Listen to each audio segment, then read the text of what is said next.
তো মুসুর ডালের বড়া বানাবো। এই দেখো 2-4টা কাঁচা লঙ্কা নিয়েছি আর মুসুর ডাল ভিজে এই যে।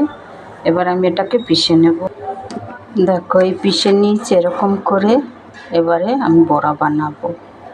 এদিকে দেখো বড়ার জন্য একটু ধনেপাতা নিয়েছি, একটা কাঁচা লঙ্কা দিয়েছি, একটু আমও দিয়েছি, একটু চাটনি পিষবো।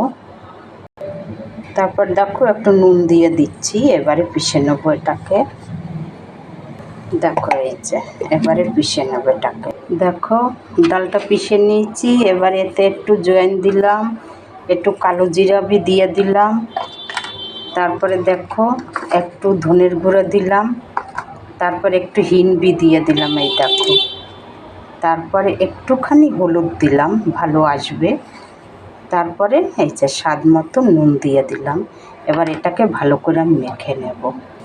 দেখো আমার চাটনি পেশা হয়ে গেছে। এই দেখো এই যে দেখো তেল গরম হয়েছে। এবারে আমি একটা একটা করে ভাজবো। এই দেখো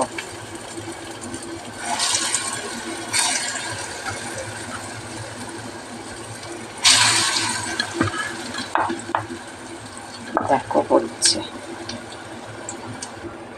দেখো এই যে বড়া আমার হচ্ছে। এটা বলে মুসুর ডালের ফুলুরি। বিকালবেলা চার সঙ্গে খাওয়া যাবে। এই যে মুসুর ডালের ফুলুরি হয়ে গেছে, নামাই দেবো আমি। এই দেখো চাটনি আর মুসুর ডালের ফুলুরি চার সঙ্গে খাবে। যদি আমার রেসিপি ভালো লাগে একটা লাইক দিও, আমার ভিডিওটা সাবস্ক্রাইব করে দিও। এই যে এদিকেও হচ্ছে। এই দেখো এই যে তারপরে এই দেখো